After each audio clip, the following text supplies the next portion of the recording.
Tonight on Ukraine Today, battleground Ukraine, from Ukrainian gains in the Sumy region to Russian advances in the Zaporizhzhia region. The Olenivka massacre. 3 years ago, Russian forces blew up a prison barrack holding Ukrainian POWs. Time to act. What is President Trump ready to do as he grows increasingly disappointed in Putin? India's quiet support for Russia. New Delhi secretly ships explosives to Moscow disguised as civilian goods. Neutrality doesn't work anymore. Austria's foreign minister says it's time to openly discuss joining NATO. All that and more right now. Hello, my name is Volodymyr Rabchun. Make sure to subscribe, hit that like button, and let's get to the news. Ukrainian forces have liberated the village of Kindrativka in the Sumy region. Stabilization efforts are ongoing. Meanwhile, Russian troops have made advances in the Zaporizhzhia region. According to the analysts, they're getting close to being able to shell the city of Zaporizhzhia with artillery. And the enemy is still attacking Pokrovsk, but the Ukrainian military is holding strong. Here's a full update on the battlefield and Russia's war against Ukraine in general. Cannon fodder in exchange for technology. North Korea may send additional troops to Russia to participate in the war against Ukraine as early as August. In return, Moscow promises Pyongyang technology for satellite launches and missile guidance. Right now, the main idea behind the North Korean regime supplying personnel to Moscow is for the North Korean regime to gain experience in waging this new type of technological warfare. South Korean intelligence believes that Russia is planning a major offensive operation against Ukraine in August, and the possible involvement of North Korean units is directly related to these plans. Moreover, Pyongyang has already begun a new mobilization of military personnel to be sent to Russia. In addition, North Korea is supplying Russia with artillery shells and missiles, and in return receives technical assistance according to military experts. However, even without North Korean reinforcements, the occupiers are trying to advance on the front. Russian troops continue to press forward and over the past day have advanced in two regions, Kharkiv and Donetsk. Particularly heavy fighting is currently taking place near Volchanskie Hutora in the Kharkiv region, as well as Yablonovka and Dorekovo in the Donetsk region. At the same time, a report from the Institute for the Study of War states that the Ukrainian armed forces have recently advanced in the Sumy region and in Kharkiv. In particular, sources linked to Ukrainian intelligence reported that Ukrainian defenders have retaken Kondratovka, located north of the city of Sumy, while Russian military correspondents claim that the Ukrainian armed forces counterattacked near Varachino, Sadki and Yunakovka. Ukrainian forces have recently advanced in the north of Sumy region and near Veliki Burluk and Lyman. Russian forces have recently advanced near Siversk, Toretsk, Novopavlivka and Velika Novosilka. However, such minor advances are costing the occupiers dearly. For example, for the first time in a long while on the Pokrovsk direction, the Russians sent armored vehicles into battle. But here's the problem. The column was destroyed by precise artillery and drone fire. First, the vehicles at the head of the column were hit by artillery, after which the UAV operators took over. Despite the fact that the Russian armored vehicles were equipped with anti-drone protection, enemy equipment was burned and the offensive was halted through drops and attacks using FPV drones. It is also reported that, during the repulsion of the occupiers' attacks, the Ukrainian armed forces managed to eliminate Colonel Lebedev, commander of the 83rd Motorized Rifle Regiment of the 69th Motorized Rifle Division of the Russian Army, who was leading the assault on the Kharkiv region. The occupier was specifically responsible for the new offensive direction near the village of Milov, where the Russians began their advance several weeks ago. As a result, another assault attempt ended with the enemy losing their commander. You know, if we talk about every Russian swan, there will always be a swan lake for each of them. That I can definitely guarantee on behalf of the defense forces. The commander of the assault regiment, of course we can see that dealing with these Russians is certainly not getting any easier. Things aren't going well for the invaders in the skies either. In the past 24 hours, our soldiers managed to bring down at least 17 Russian reconnaissance drones. Over the past day, the occupiers have also lost quite a bit of their heavy equipment. Not a day goes by without strikes even inside Russia itself. Due to our drone attack, railway operations there have been disrupted, trains are delayed and airports are not functioning. This time the strike hit the Volgograd region. It is along this route that Russia transports military cargo to the front. Local Telegram channels are also publishing footage of a fire at the local oil depot. Hits were also recorded there, but the information has not been officially confirmed by Russia. In addition to the Volgograd region, explosions occurred in 12 more regions and in annexed Crimea. The Kremlin claimed that 99 drones were allegedly shot down. Due to the attack, more than 70 flights were cancelled or delayed at Pulkovo airport. And now a major announcement from Vilnius. Lithuania is helping Ukraine purchase an additional Patriot system. The country's defense minister announced the intention to join the procurement of American air defense systems for Kyiv. Lithuania plans to allocate up to 30 million euros to achieve this goal. Let me remind you, recently US President Donald Trump announced the transfer of Patriot air defense systems to Ukraine with the support of NATO countries, assuring that Kyiv would receive 17 such systems, and the first of them was provided to us by Germany. The Bundestag sent 3 Patriot air defense systems to Ukraine and is negotiating the delivery of a 4th. In total, Berlin is ready to provide us with as many as 5 systems. There is also discussion about the possibility of Germany supplying long-range missiles to Ukraine. In the last 24 hours, Russia lost at least 1,000 soldiers killed or wounded. That's bringing the total number of Russian casualties since the full-scale invasion to 1,050,250. In just one day, Ukrainian defenders destroyed 4 Russian tanks, 1 armored vehicles, 4 artillery systems and dozens more pieces of Russian military equipment. Last night, Russia launched a massive attack on peaceful Ukrainian towns and cities. They used missiles and drones, a total of 331 aerial targets. 17 strikes hit their mark, and several drones crashed. Khmelnytsky region was the main target. Kyiv was also hit. Explosions were heard across the capital. This was the scene at night in the Kyiv metro. People had to sleep underground, hiding from Russian missiles and drones. Yesterday, during the day, the Russians struck a civilian bus in the Sumy region.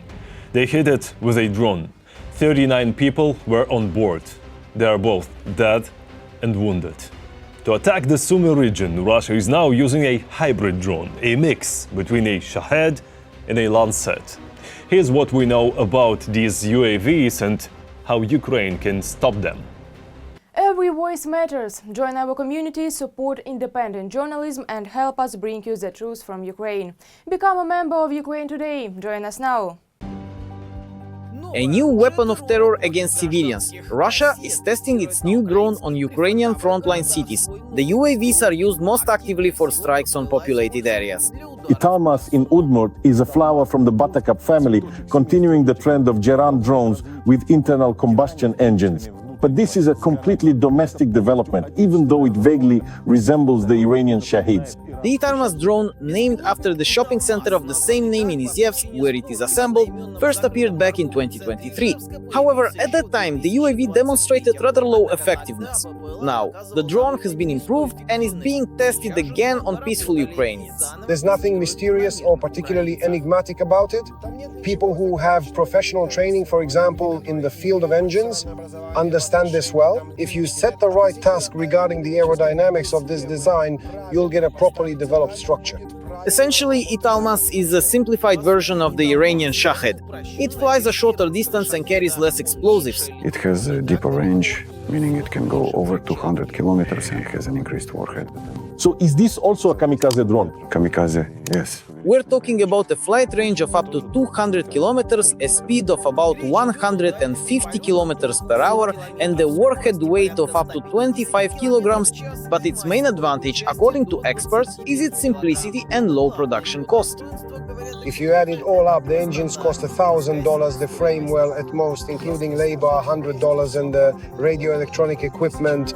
Well, that's something else, somewhere around, but no more than $200 or $300. The maximum cost of such a drone is $1,500. At the same time, the manufacturing quality is poor. But it's more than enough to create problems for our air defense forces. The occupiers launched the Italmas in the same attack along with Shaheds, Gerents and others. This way they become an additional burden on our radars and mobile fire teams. If they miss the drone, the cost of destroying it is many times higher than the value of the target. After all, you don't know what it's carrying or what it's doing. You just know for sure that it needs to be shot down. When you shoot it down, you don't count the money or think about how much it costs. So if all the machine guns miss it, then you have to shoot it down with a missile. It's worth noting that according to the stated specifications, the upgraded Italmas drones are equipped with an artificial intelligence system. However, it's not specified exactly what kind. Artificial intelligence and the ability to control a swarm, but artificial intelligence can vary in level, purpose and application. The first and simplest is machine vision. This is one of the elements that can handle the task of image recognition. That's the primary task. The second task is when the system can detect targets, identify them, assign a priority rating, what to strike first, what to strike second. But even that isn't the limit, analysts say. Thanks to Chinese components, albeit in small quantities, the Russians have managed to integrate truly modern systems into some UAVs. When the system can do all of this, when it all works, and these drones can also communicate with each other, and there are different communication algorithms, they can have a leader and followers. So, for example, one says, do as I do, and all the others perform the same maneuver as it does. And it's not hard to guess where that maneuver will be directed. A store, a residential building, a bus stop. Experts claim that Italmas is not suitable for military targets. Firstly, it has a relatively small warhead for striking fortified targets, and secondly, its low speed prevents it from being able to hunt mobile targets. At the same time, analysts say that the recent solution adopted by the Ukrainian armed forces against Russian drones in general is also perfectly suited for Italmas. Interceptor drones, which have already been successfully shooting down Shaheds, are far superior to this UAV and can undoubtedly destroy it just as effectively. Ukraine is fighting for freedom. Support independent Ukrainian journalism so we can keep telling the truth about Russia's war. Click the link in the description to become our sponsor. And don't forget to like, subscribe, comment and share this video if you think it's worth it. Thank you. An unidentified drone has entered Lithuanian airspace. It came from Belarus and was seen flying near Vilnius at about 200 meters altitude. This is the second incident in July. The previous one involved a Russian Gerbera drone. 3 years ago, Russian forces committed a terror attack in Olenivka prison. They blew up a barrack holding Ukrainian prisoners of war, defenders of Azovstal. More than 50 were killed. Over 100 were wounded. Ukraine's parliament has officially designated this day as one to honor the memory of Ukrainian defenders, volunteers and civilians who were tortured or executed in Russian captivity. Trump is losing patience with Putin, despite their past good relations. That's according to the US Secretary of State, Marco Rubio, speaking on Fox News. He said it's time to act. Trump is no longer willing to waste time in talks about talks. He's done everything possible to bring it to an end. I think he's growing increasingly frustrated that despite having very good interactions with Vladimir Putin and phone calls, it never leads to anything. So the time has come for some action here, and I think the president has made that abundantly clear. He's losing his patience. He's losing his willingness to continue to wait for the Russian side to do something here to bring an end to this war that wasn't his war, but he wants to see it come to an end. You know, since January of this year, over 100,000 Russian soldiers, just on the Russian side, have been killed. It's a bloody conflict with a lot of death and destruction. A lot of this engagement has been really about playing for time and sort of delay tactics to make it look like they're interested in peace, but not really serious about it. He's not going to fall into that trap of being, pulled into endless talks about talks. As of today, Putin has 36 days left to negotiate with Ukraine or face tougher US sanctions and 100% tariffs. Although, maybe not 36 anymore. Just listen to what Trump said during his meeting with the UK Prime Minister Keir Starmer. We thought we had that settled numerous times, and then President Putin goes out and starts launching rockets into some city like Kiev and kills a lot of people in a nursing home or whatever. You have bodies lying all over the street. And I say that's not the way to do it. So we'll see what happens with that. I'm very disappointed. I'm disappointed in President Putin. Very disappointed in him. So we're going to have to look, and I'm going to reduce that 50 days that I gave him to a lesser number because I think I already know the answer what's going to happen.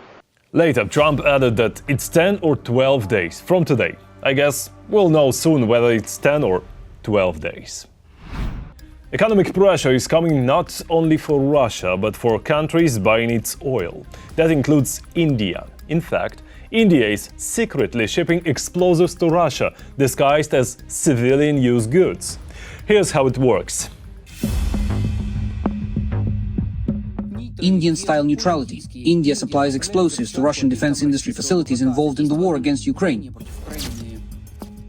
According to Indian customs data reviewed by Reuters, in December, an Indian company supplied Russia with military-grade explosives worth $1.4 million. This is despite US threats to impose sanctions on any organization supporting Russia's military actions in Ukraine.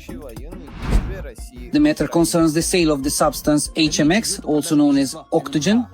This explosive is used in the production of rocket fuel, warheads, torpedoes, and other explosive devices. Essentially, in pursuit of Russian rubles and oil, New Delhi is providing significant support to the Russian defense industry. There's nothing surprising about this. Why? Because it's very difficult to track many types of dual-use goods in global customs chains.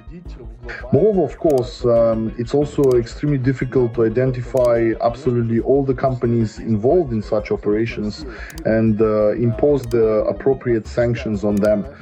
If there's substantial profit to be made, if, let's say, such lucrative deals genuinely promise significant and attractive returns, then astute investors in India certainly won't turn them down. The buyer of octogen in Russia is the explosives manufacturer Putin'S, which, according to Ukraine's security service, SBU, directly cooperates with the army of the aggressor country. Although India is not usually among the main jurisdictions used to circumvent sanctions, we are aware that isolated cases can occur. We can confirm that the Russian company Putin'S has already come to our attention in the past, particularly in connection with cooperation with Indian partners. The US government has recognized octogen as critically important to Russia's military efforts and has warned financial institutions against facilitating the production and sale of this substance in Moscow. Otherwise, Washington may impose sanctions. Trump is losing patience. He is losing the desire to keep waiting for the Russian side to do something to end this war. This is not his war, but he wants to see it through to the end. He will not allow himself to be lured into this trap. He's not going to engage in endless talks about talks. Meanwhile, in India, they have already come up with an excuse. Supposedly, the explosives sent are intended for civilian industrial purposes and are not related to the military sector.